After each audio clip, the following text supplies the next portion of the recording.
Bueno, Netflix anunció los resultados del primer trimestre del año 2022 en el que señala la pérdida de suscriptores por primera vez desde que apostó por la producción de contenidos originales.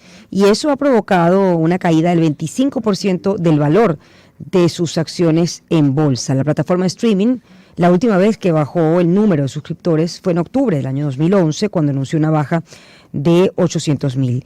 ¿Qué sucedió? Bueno, Netflix anunció que tenía previsto ganar 2,5 millones de suscriptores durante los 3 primeros meses del 2022, pero al final perdió 200,000. He invitado a esta hora tan tempranito a Carlos Jiménez, estratega digital y experto en marketing, a propósito de este tema. Buenos días y bienvenido, Carlos. Qué gusto conversar contigo esta mañana. Buenos días, ¿cómo estás? Te agradezco mucho el madrugonazo. No te preocupes, a la orden. Bueno, Carlos, fíjate, ¿qué ha ocurrido, no? Me pregunto si esto se debe a que quizás los suscriptores no están, o la oferta de programación de Netflix no es en este momento tan atractiva en comparación con otras plataformas, y por eso pues se ha decantado el público a migrar a otras. En el momento también de invertir, como hay tantas plataformas, bueno, entonces el consumidor es mucho más exigente.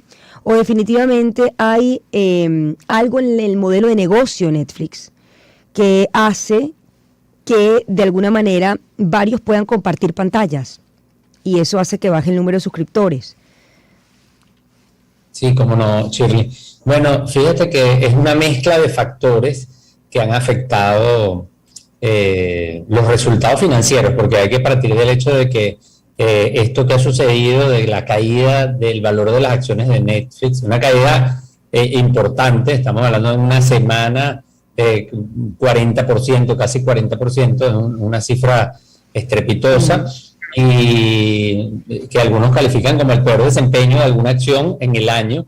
Y también incluso hay una noticia que es emblemática de un fondo de inversión muy importante en Estados Unidos, que había adquirido acciones de Netflix hace apenas 3 meses por un poco más de $400 por acción, y las vendió aún en pérdidas, porque ya la acción está alrededor de 200 tanto, indicando de que no tenía, que básicamente el argumento era que no tenía claridad, que era muy difícil para ellos como fondo de inversión predecir el desempeño de la compañía, y lo veían como una inversión riesgosa. Entonces, esa es como la noticia, pero hay muchas cosas que están detrás de esto, y yo creo que hay que ver siempre el contexto. Y el contexto es que nosotros venimos, primero que estamos en un sector que es una economía de plataformas, en donde el crecimiento era muy agresivo, y son compañías que vienen creciendo, y parte del liderazgo de Netflix, que eso hay que recordarlo, Netflix es el líder de la categoría, sí. Tiene más del 30% del mercado, estamos hablando de más de 200 millones de suscriptores a nivel mundial, y Netflix venía con un crecimiento importante.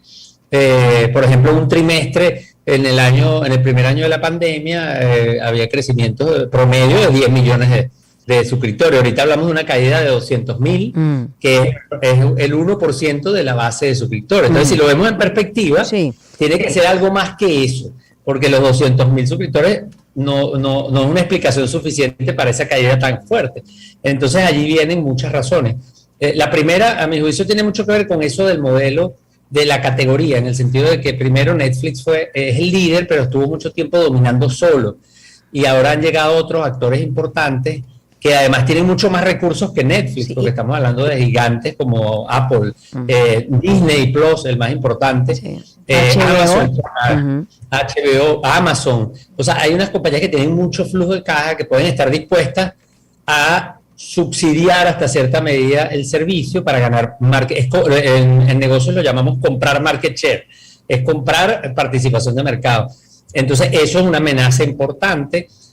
Amazon, por ese lado, tenía ya presiones, y obviamente se han dado una cantidad de situaciones. La otra más importante del contexto, no el contexto del sector, sino el contexto global, tiene que ver con que nosotros veníamos de una economía en pandemia, aislada, en cuarentena, y mucho de ese crecimiento venía por personas que estaban en la casa, que estaban sin trabajar o que estaban trabajando desde la casa, y ya eso, a pesar de que no hemos salido de la pandemia, estamos en una nueva normalidad, sí, y eso ha hecho que los consumidores empiecen a valorar y decir, oye, ya va, no puedo tener 3 servicios. En mercados incluso como los Estados Unidos, que el promedio eran 3, entonces muchas personas empiezan a optimizar su servicio y a eliminar. Ahora, ahí también hay que poner en perspectiva que Netflix es el líder. Netflix perdió, es un 1%. 1%, sí. Y sigue siendo el líder y el preferido de muchos, y que no siempre va a ser la primera opción. Lo que pasa es que ellos también los golpeó. Primero los golpea esa caída de suscripciones típicas. Ellos aumentan los precios. Nada más el aumento de precios en Estados Unidos, en Norteamérica, vamos a decirlo así, les representó una caída de 600,000 suscriptores. Luego viene la guerra de Ucrania. ¿Te acuerdas que tú y yo conversamos acerca de las marcas que se retiraron de Rusia? Bueno, Netflix fue una de ellas y eso le representó 700,000 suscriptores. Luego está el tema que tú dices de los que no pagan, que comparten las claves, que se estima en 2 millones de personas, que también, entonces todo eso va sumando y obviamente compromete el modelo de negocios de la compañía y ha hecho que, bueno, muchos duden acerca de qué tanto pueden predecir esas ganancias, qué tanto Netflix puede cumplir con esas expectativas de crecimiento tan altas que tenía, ¿no? Ahora, tiene que ver también con la oferta programática de Netflix. ¿Hay algo allí que quizás esté, fallando o ha tenido demasiada competencia de empresas que tienen mucha experiencia? Por ejemplo, caso HBO. Exactamente. Fíjate que HBO, es un monstruo en cuanto a calidad de contenido. Sí. Y además empieza con una oferta muy agresiva, porque él empieza tarde, y entonces empieza con una oferta muy agresiva con precios muy competitivos, y eso obviamente afecta. El Disney Plus, que también empezó tarde, tiene unos activos muy valiosos como Marvel, y ellos han ganado también mucho share, y además tienen una importante preferencia entre los más jóvenes.